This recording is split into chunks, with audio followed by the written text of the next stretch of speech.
Hi there, and welcome to episode number 186 of the Guns Magazine podcast. I'm your host, Brent Wheat, and the editor of Guns Magazine, and today we're talking to Roy Huntington as we discuss a question we get all the time, which is, what kind of guns do you guys have next to your bed for home security? We'll talk about that in a minute, but first, a word from our sponsors, 4 Patriots and Creedmoor Sports. Introducing the 4 Patriots Solar Go Fridge, a revolutionary solar-powered fridge on wheels that can protect your food, drinks, and medicine during power outages. This is not an ordinary cooler. The Solar Go Fridge is a refrigerator, freezer, and deep freeze all in one. It can recharge for free in sunlight and even power your phone in a pinch. Plus, its portable design means you can take it with you anywhere, ensuring your essentials stay safe and cool while camping, fishing, and hunting. Right now, you can go to 4patriots.com and use the code GUNMAG to get 10% off your first purchase on anything in the store, including the amazing Solar Go Fridge. Don't let a power outage catch you off guard. Just go to 4patriots.com and use the code GUNMAG to get 10% off. Creedmoor Sports is your destination for all things precision shooting. Whether you're new to the sport, an experienced target shooter, or a die-hard competitive shooter, Creedmoor Sports has what you need to take your game to the next level. Visit creedmoorsports.com. Well, good morning, Roy. Welcome again. Are we back again? We're back again. It's getting to be a regular date, but I got to say the viewers really like having you on the podcast and our listeners. So I keep inviting you back. You're like a bad penny. You keep showing back up. It just proves that they don't have good taste. You just insulted my audience, but yeah, no, I know. No, it's fun, and we really appreciate you always taking the time. So today should be fun. We were talking about topics, and I just happened to get more letters, and this is something I'm sure you've had the exact same experience, that one of the most common letters we get as editors is, well, what kind of gun do you carry? What kind of gun do you have in your bedroom? And I thought, well, let's just talk about the gun that I literally have in my bedside dresser. And this is mine. And I'll describe it. It's a Glock 21, which actually happened to be one of my duty guns that I purchased when the department went to a different gun. So that's my gun. I've got a laser light combo. It's got big dot sights, and I've had the grip stippled for a story. I didn't really need that. And she's loaded up with talons. And of course, I have my flashlight, my spare flashlight. So that is what I keep in my bedside. I do not lock it up because I do not have small children or other people living in my house. And we've talked before, I always make sure that we secure that whenever we have visitors. But on a day-to-day basis, that's what I've got. And so, Roy, what do you have next to your bed? You know, it's funny that every cop I know has a gun like that next to his bed. Yep. You know, and I mean, some regular people do too, you know, who've had a little training and whatnot. But next to my bed, I have an original Smith & Wesson M&P, you know, that holds, I don't know what it holds, 18 rounds or something, you know. And I've got about a 400 lumen light on it. Someone sent me like an 800 lumen light one time, and I put it on the gun and I kind of did some testing in the house, and it was too much, really, you know? And wow. It's something I hadn't thought of before. I thought, well, you know, if I could get 3,000 lumens, I would have that. But it's like, no, because you wake up and your eyes are used to the dark, right? Yeah. And now suddenly you turn on an 800 or 1,000 lumen light. Well, you can't see. Yeah. And so 300 lumen, you know, 350 is really plenty of light because it's pitch black probably. And you've got your night vision already. So it was a real interesting lesson for me. I don't have a laser combo just because I find no matter how much I've trained with it, I pay too much attention to the red dot. Yeah. You know, rather than looking at the target or at the threat, you know. And I suppose you can get past that because, you know, the people do, obviously, and I'm sure that works and everything else. But I just thought, you know what? No, I'm waking up. I'm sleepy. My brain is confused. I don't have my hearing aids in. I can't hear. I need to keep things simple. So So that's what I have on my gun. And just like you, I have another flashlight with it because you shouldn't use your gun light to light up the dog or your wife who's over there, you know. Yeah. So that way you can keep the gun on the bad guy. But if you have to look in the corner over there, you can use your other light. You know this stuff, right? But this is the stuff we need to help explain to people. And I actually have a pouch next to my bed that you can go over your head. Yep. And it's got a spare magazine, and a spare flashlight, and a what do you call that? The wound, a quick clot. Yeah, a quick clot bandage, just a big nasty quick clot.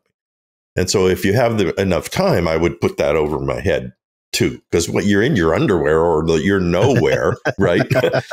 Yeah. So, this will hold my gun too. So it's like, if you have to put your gun down, don't put it down on the table, put it in here. That way it's with you in case something happens. But the other thing I do is I have a pair of electronic headphones, hearing protection, but good quality. And that uses AA batteries, nothing exotic. It doesn't recharge or anything. And so basically, if I hear a thump in the night, what I do is I put the headphones on, and then I pick up the gun and the flashlight. And because it's cool, because it gives you Superman hearing, Exactly. You've told me that before, and I was just at an event, and they handed us, and I don't even remember the brand, but I really like these. Normally, I'll leave my new hearing protection behind because I've literally got buckets full of them. But something about this one, man, I could hear crickets chirping a mile away, and I brought it home with me, and that might not be a bad idea. Because I'm like you, I don't wear hearing aids, even though I should, and I'm deaf as a fruit bat. So that would be pretty cool to put those on and have that Superman hearing. So it's really that's what I'm going to do. Just do it. I mean, just put them next to the bed there, and then turn them on every once in a while. And if you really want to expand on that, is get a set for your wife. So even if she doesn't have her own gun, which they should, right? Yeah. I know in my household, Susie does, as a matter of fact, she fights me to get to the door if there's a I was going to say, I see Susie going, follow me. Yeah. Oh, okay. Yeah, that's it. And then hold your ears. Right? So, but get your wife a set too, because first of all, if there's gunfire, this protects her hearing and she can still hear you. Right. Yep. And it lets you communicate with each other in whispers because you can both still hear each other. Yeah, because you have bionic hearing, and I agree with you. Buy the $100 pair for that. Don't buy the $19.95 pair at Walmart, because the difference is really huge, as you learn.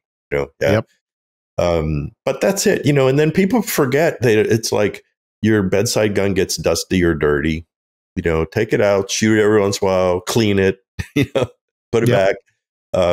Anyway, that's it. So I think if I was going to recommend a gun like that, if you're a shooter and you know your way around these guns, I would agree with you completely. A good quality semi-auto pistol, 9mm, 45, doesn't matter what you choose. Put a light on it, have a backup light, electronic earmuffs. And then for me, I also like to put a fire extinguisher. There's one next to my bed, a pretty substantial one. And I learned that from Clint Smith, because he said, you're more than likely going to need a fire extinguisher before you need a home defense gun. And he said, if you have a big fire extinguisher like this, like not one of those little tiny ones that you see, the little red ones that are really cute, and you get about a 5-second burst. Mine's like a big industrial one, because he said it. When he said it, I thought, this makes such sense. He says, you may have to fight your way out of the bedroom in a flaming house. And you don't need a little, or you may have to get into the other room to rescue the kids or something like that. It made such good sense. Plus, he said, and it is really effective against a bad guy, because, good Lord, you squirt a cloud of whatever this stuff is against a bad guy. And then Clint was funny. Then he said, with a twinkle in his eye, he said, and once it's empty, then you can beat him to death with the steel tank. That's Clint for you. Yeah. Well, this past weekend, I was at another media event, and we had a discussion, and it was pretty fascinating that there was another gun writer there who just didn't see the need for any of this. And then we got into the whole discussion of the bump in the night. And at least we agreed on one thing. If you really think somebody is in your home and there's really a bad guy, you don't go after him. That is rule number one. Rule number one. What you do there is barricade and make him come to you. And this person was even shocked. I said, yeah, and yell, I'm in the bedroom. I'm armed. Do not come in here. And the police are en route. Yeah, and the police are en route. And what that does, you lose your element of surprise. You don't want element of surprise. You want him to understand if he comes through your bedroom door, he's going to have a real bad day. Yep. And that also sets up the rules of engagement for you, because if you warned him not to come down the hall, not to come through the bedroom door, and he still does, he's serious about hurting you.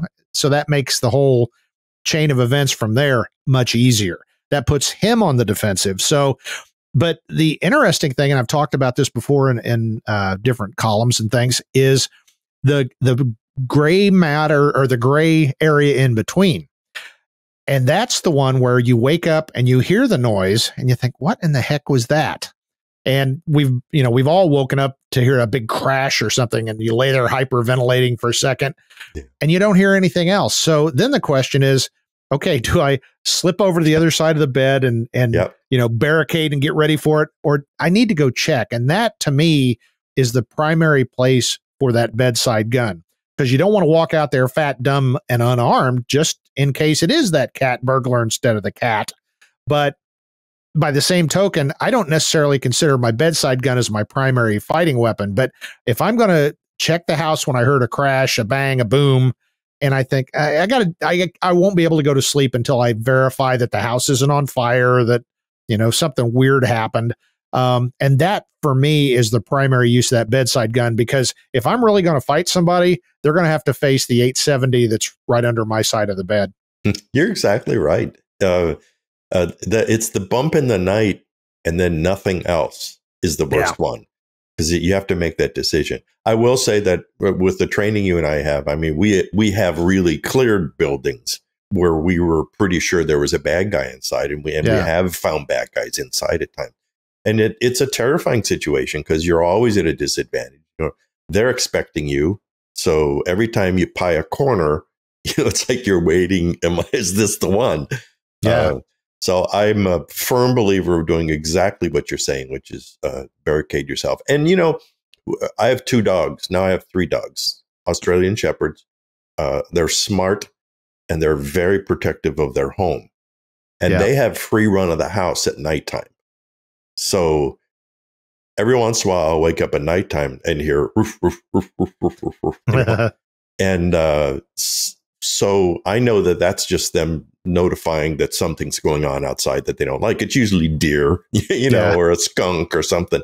But like you say, I'm not going to just go back to sleep. So I get back up and I walk out, with the gun and check around. It's pet the girls and go back to sleep. But if you don't have that, and or if you don't have an alarm system, think seriously about shutting and locking your bedroom door when you go to bed at night. Because that's your first line of defense. If you don't have a dog, then people get hot prowled all the time. And we have taken reports, I'm sure you have, of I woke up and he was standing in my bedroom. Yes. And those are the scariest people, because they're going into a house where they know there's somebody and then they go into their bedroom, So that's like, oh, that's scary, Yep. I can think of one situation where it resulted in a murder and a sexual assault, where they woke up, and nice folks, but they didn't obviously take home security all that seriously, because we do live in a fairly safe area. I mean, we have a fairly low crime rate, but I don't care where you live.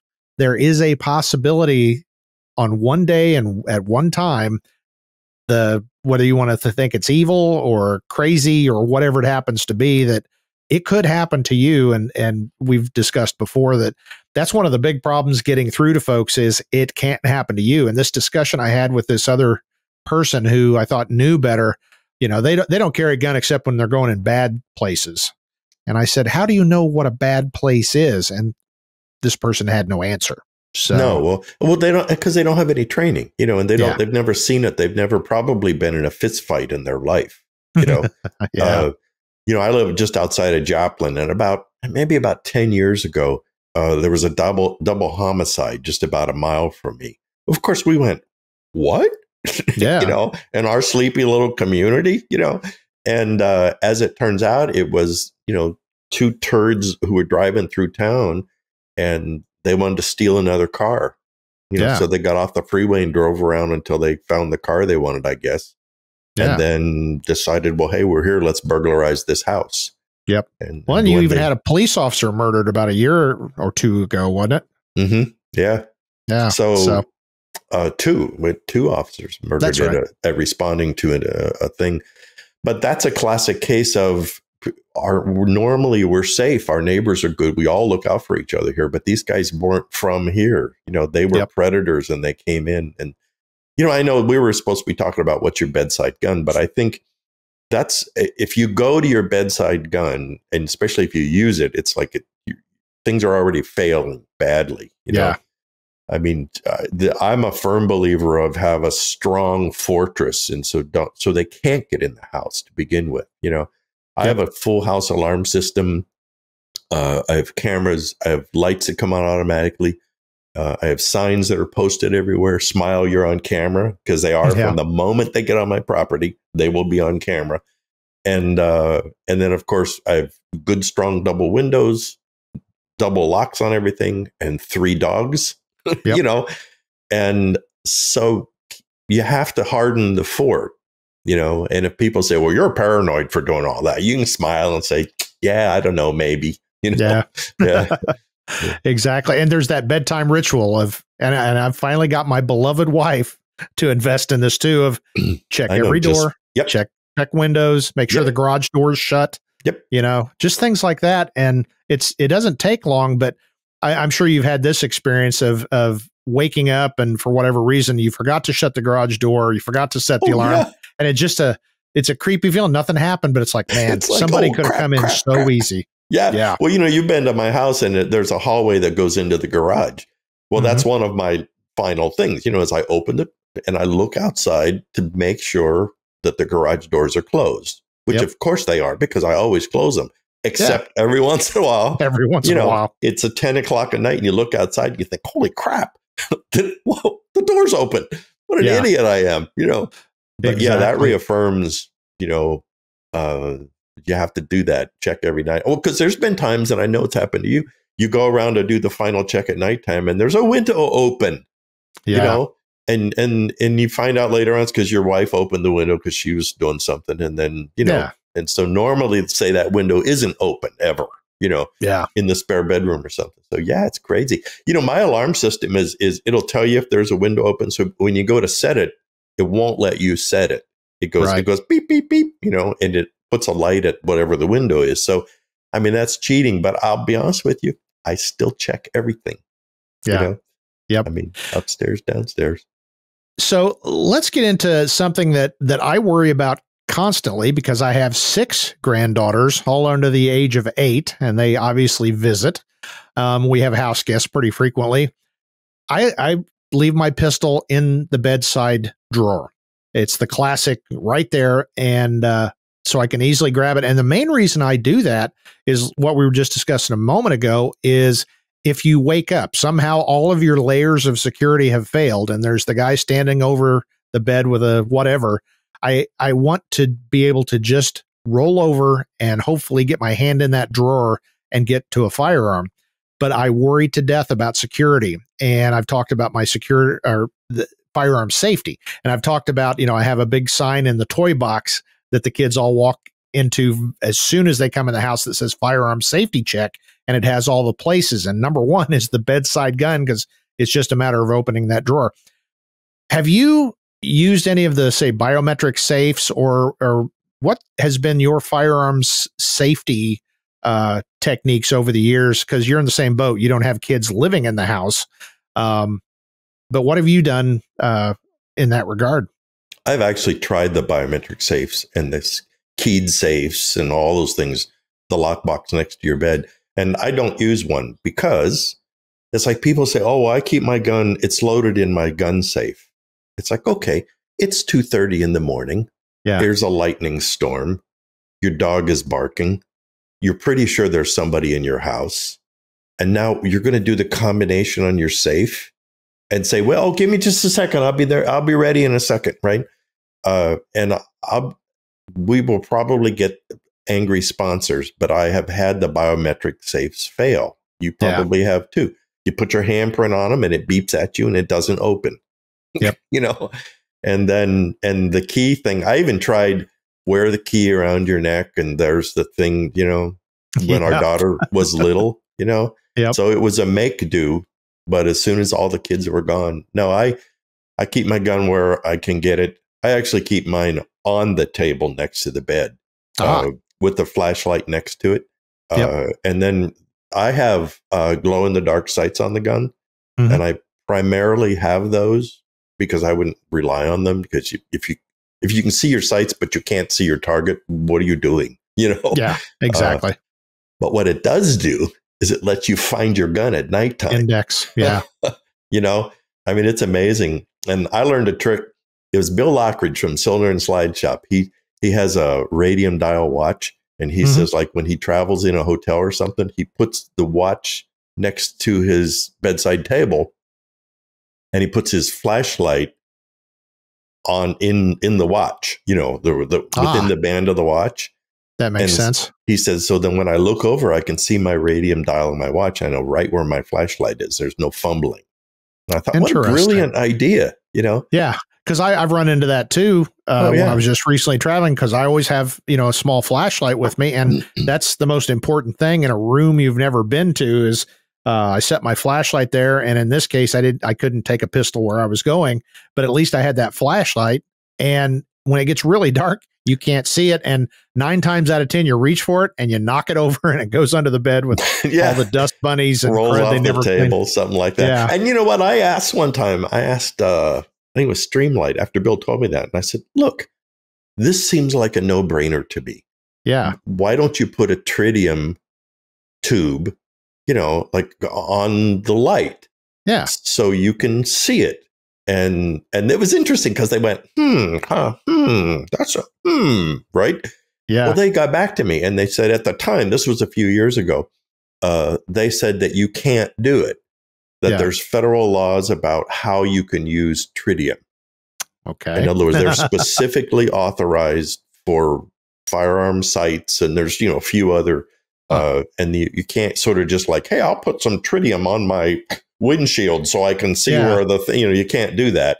Although I did hear recently that there's some of that has been lifted, so there may, you know, be. So if you're a flashlight manufacturer and you're listening, please put tritium tubes on your combat light, because that makes sense. You can find it at nighttime. And you were talking about gun safes and all that, and I've heard the same thing. People saying that, you know, well, I'll just go get the gun or whatever. And let me preface this by saying I'm not discouraging you from using a lockbox or a safe, especially if you have small children. However, keep in mind, this was probably one of the more instructive brief episodes in my entire life. Years ago, my ex-wife had a medical problem that I needed an ambulance for. And I was a police officer. I'd been a police officer for years. I had worked in dispatch before I became a police officer.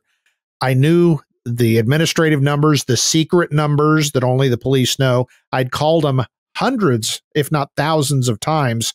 And, you know, I knew 911. Yeah. I had the worst time trying to dial 911. My hands were shaking. I was upset and scared.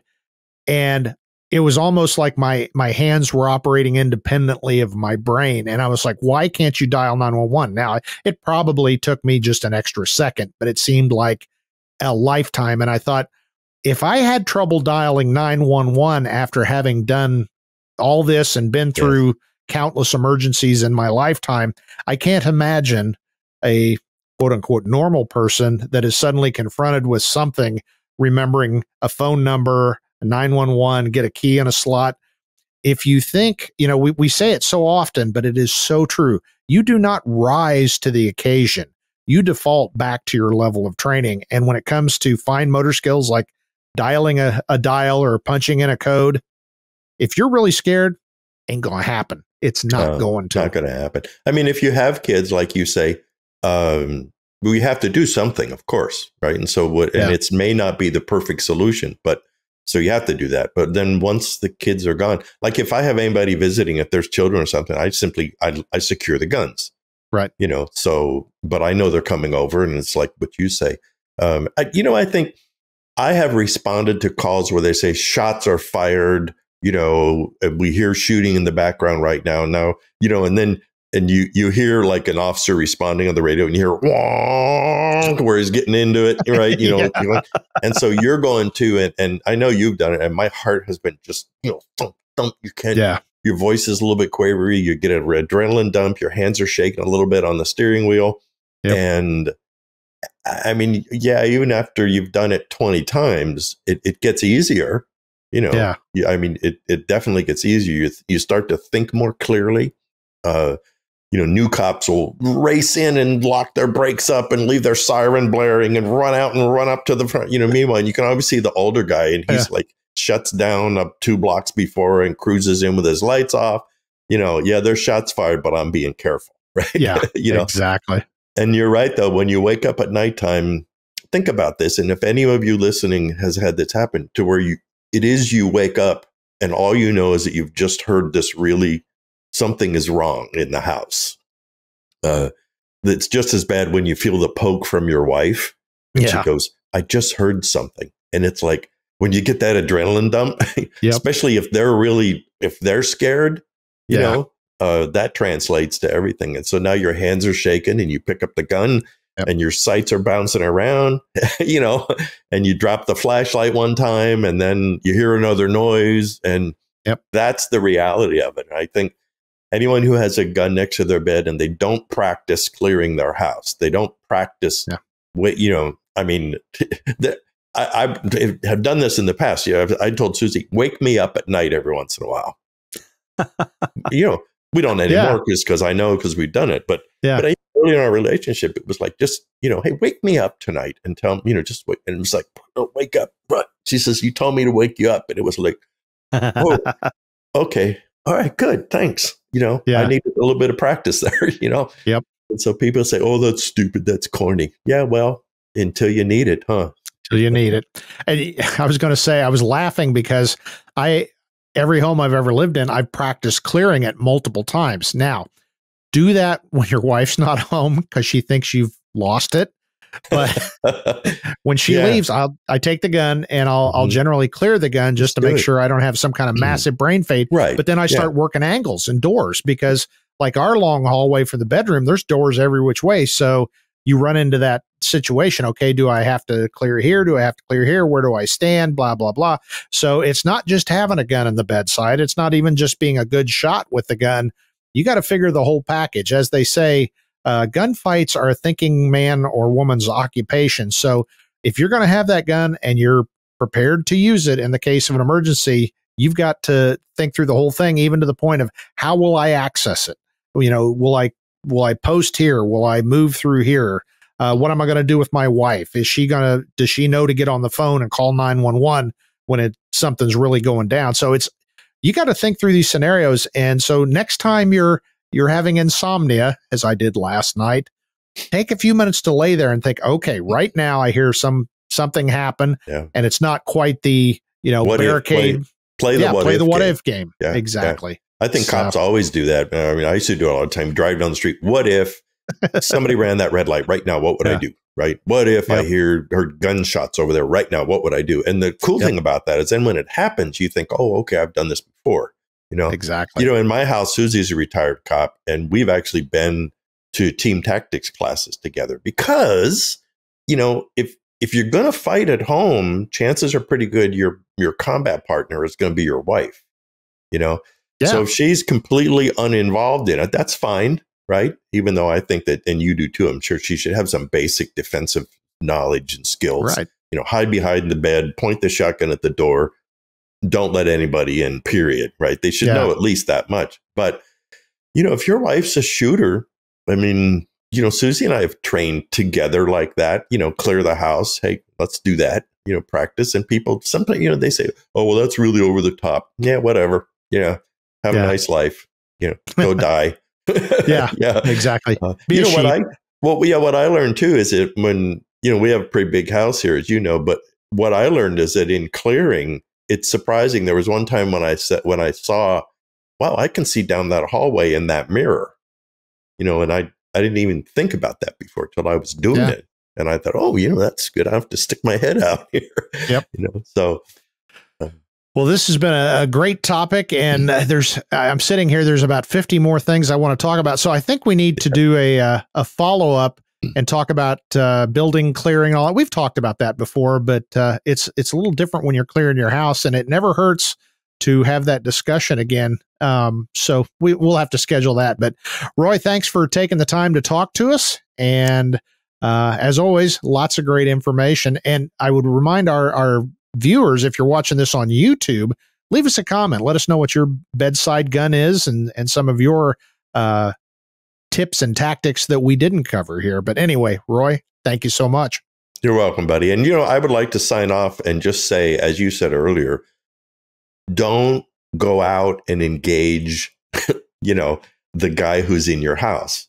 Barricade, we can't say that enough. Don't be a hero. Don't be a hero. Great words to end on. Well, it was great talking to Roy Huntington about home security and the guns we keep at our bedside, and hopefully we gave you a couple of ideas to improve your own home security. Before we go, make sure you check out our sponsors, 4patriots.com. That's the number 4, the word patriots.com. And if you use the code GUNMAG at checkout, you get 10% off your first order. So that's 4patriots.com. Also, don't forget Creedmoor Sports. They've got everything you need for precision shooting. Creedmoor Sports and 4patriots.com are great sponsors. Well, on behalf of everybody at Guns Magazine and FMG Publications, I'd like to remind you once again, now get out there and get shooting.